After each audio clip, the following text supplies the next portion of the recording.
कौन से मौज़ों पर मसा होगा और कौन से मौज़ों पे नहीं होगा, फिर मसा करने का तरीका क्या होगा, मसा करने का फ़ायदा हमें क्या हासिल होगा, और हम कब तक वुज़ू के अंदर पाँव धोने की जगह मौज़ों पे मसा कर सकते हैं। तो इस वक्त जो मेरे सामने ये मोज़ा है, ये लेदर का, चमड़े का बना हुआ है। आमतौर पे इस तरह के मोज़े आपको मार्केट में मिल जाएंगे कि ये मोज़ा ऐसा है कि जिसको आप पहन सकते हैं। पहनने के बाद जैसे इसकी जिप सिस्टम है, तो जिप आप लगा देंगे तो अब ये बिल्कुल फिक्स हो जाएगा। जिस तरह शूज़ आप पहनते हैं इस तरह ये शूज़ की शेप में आ जाता है। और ये ऐसा है कि इसको बाआसानी आप इसको पहने पहने भी सफ़र कर सकते हैं, चल फिर सकते हैं। यानी ये जूते का काम भी आपका, चप्पल का काम भी आपका ये देता है। जो इस वक्त मेरे हाथ में मोज़ा, ये मोज़ा ऐसा है कि जो मोज़े पर मसा करने के जो शराइत हैं उनके मुताबिक ये बिल्कुल दुरुस्त है, तो इस पर मसा किया जा सकता है। और एक जो आमतौर पे सॉक्स होते हैं, ये नॉर्मल सर्दी या गर्मी में भी लोग पहनते हैं, ठीक है। और सर्दियों में बिलखुसूस इसको भी पहना जा रहा होता है, शूज़ में बिल्कुल इसको इस्तेमाल किया जाता है। ये वाले जो मोज़े हैं इन पे मसा करना, यानी वुज़ू में पाँव धोने की जगह इस पे गीला हाथ फेर लेना, यानी इसको हम अपने पाँव पे पहना हुआ है और गीला हाथ इस पे फेर लेंगे, तो इस सॉक्स पे गीला हाथ फेरने से वुज़ू का जो फ़र्ज़ है पाँव धोने का वो अदा नहीं होता, तो ये वाले मोज़े नहीं चलेंगे। अच्छा, एक और आपको दिखाते हैं। तो ये वाला जो मोज़ा है, ये चूँकि इसको आप पहनेंगे तो पहनने के बाद ये टखने से नीचे ही रहता है, तो इसलिए ऐसा मोज़ा काफ़ी नहीं है।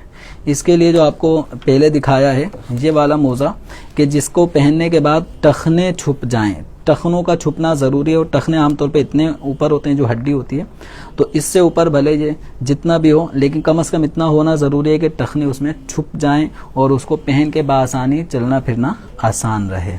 अब ये जो मोज़ा किसी ने पहनना है तो कब पहनना है, कब मसा करना है, तो सबसे पहले ये जहन में रख लें कि मोज़े पर मसा करने से पहले आपने पहले मुकम्मल तौर पर वुज़ू करना है। उस वुज़ू करने में दोनों पाँव जिस तरह बाकायदा धोए जाते हैं वो पाँव टखनों समेत धो लेंगे, यानी मुकम्मल वुज़ू कर लिया। मुकम्मल वुज़ू करने के बाद फिर आप अपने दोनों कदमों में आप ये मोज़े पहन लें। मोज़े पहन लिए, अब मोज़े पहनकर अब आपका जो टाइम ड्यूरेशन होगा तो वो मुकीम शख्स, यानी जो अपने शहर में मुकीम है, और मुसाफिर, दोनों के अंदर शरीयत मुतहरा ने यह फ़र्क रखा है कि जो मुकीम होगा वो 24 घंटे तक ये उसको ये रियायत है कि जब वुज़ू में पाँव धोने का मरहला आएगा तो ये मोज़े ना उतारे, पहने हुए मोज़ों में ही ये गीला हाथ फेर लेगा, तो उसका ये पाँव धोने का जो फ़र्ज़ था वो अदा हो जाएगा। अच्छा, जो मुसाफिर है, मुसाफिर के लिए शरीयत मुतहरा ने 3 दिन और 3 रातें ये वक्त मुकर्रर फरमाया, यानी इसको आप यूँ समझ लें कि ये 72 घंटे तक इसको ये रियायत हासिल है। अब ये कब शुरू होगा, ये 24 घंटे का टाइम मुकीम के लिए, मुसाफिर के लिए 72 घंटे का टाइम। तो ये मोज़े पहन लिए वुज़ू करने के बाद, अब जब वुज़ू किसी भी वजह से टूटा, आइंदा हमें वुज़ू करना है, तो अब मिसाल के तौर पे किसी ने 8 बजे वुज़ू किया है और वुज़ू करने के बाद ये पहन लिए रात 8 बजे, तो 2 घंटे बाद वुज़ू किसी भी वजह से टूट गया, तो अब 10 बजे से लेकर आइंदा आने वाली रात 10 बजे तक ये 24 घंटे मुकीम के लिए, और जो मुसाफिर है, मुसाफिर के लिए अगले दिन 10 बजे, उससे अगले दिन और उससे अगले दिन जो रात 10 बजेंगे, ये 72 घंटे का इसके पास टाइम है कि मुकीम शख्स आइंदा जब कभी भी जैसे फजर के लिए वुज़ू करना है तो फजर में ये मोज़े उतारने नहीं है, ये भी जहन में रख लें, ये पहने रहना है। अब आइंदा अगर फजर के अंदर इसने वुज़ू करना है तो वुज़ू करते वक्त पाँव धोने की जगह ये मसह करेगा। अब ये जैसे मिसाल के तौर पे दोनों पाँवों को अब मसह करना है, तो इसका तरीक़ाकार ये होगा कि जब हमने चेहरा धो लिया, दोनों हाथ कोहनियों समेत धो लिए, सर का मसा कर लिया, पाँव धोने का मरहला है और ये मोज़े पहने हुए हैं, तो अपने दोनों हाथों को गीला कर लिया। गीला करने के बाद सीधा जो पाँव में मोज़ा पहना हुआ है तो ये तर उंगलियों जो पाँव का ऊपरी हिस्सा होता है यहाँ की तरफ से रखते हुए हम पिंडली तक इन उंगलियों को खींचते हुए ले आएंगे। आप देखेंगे कि यहाँ पे फिर लकीरें पड़ी हुई होंगी।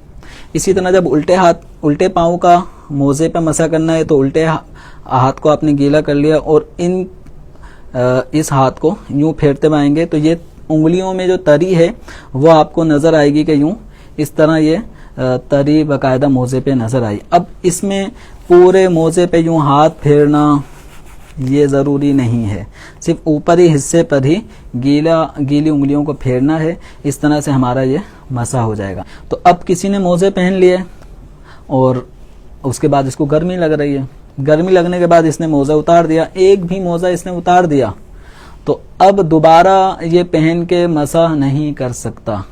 अब इसके लिए ज़रूरी होगा कि जब वज़ू टूट गया है तो अब दोबारा से वज़ू करे, दोनों पाँवों को धोए, फिर मोज़ा बावज़ू हालत में पहनेगा। अब पहनने के बाद जब कभी वज़ू टूटा उस वक्त से मुकीम के लिए आइंदा 24 घंटे तक, मुसाफिर के लिए आइंदा 72 घंटे तक शरीयत ने ये रियायत रखी है कि ये मोज़े ना उतारे, पाँव ना धोए, पाँव धोने के बजाय ये मोज़ों पर मसाह करे बताए हुए तरीके के मुताबिक।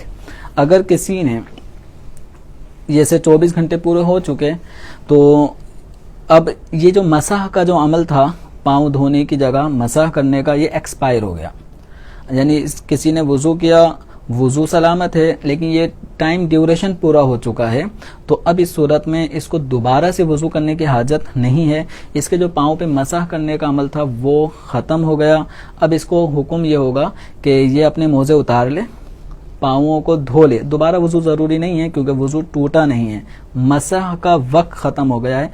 तो ये पाँव धो ले, पाँव धोने के बाद दोबारा से मोज़ों को पहन ले। इस तरह ये आगे सर्दियों में जो आमतौर पे पाँव फटने की लोगों को तकलीफ़ होती है तो इस तरह के मोज़े पहनने से इंशाअल्लाह पाँव भी महफूज रहेंगे और ये शरीयत मुतहरा की आपको आसानी भी हासिल होगी।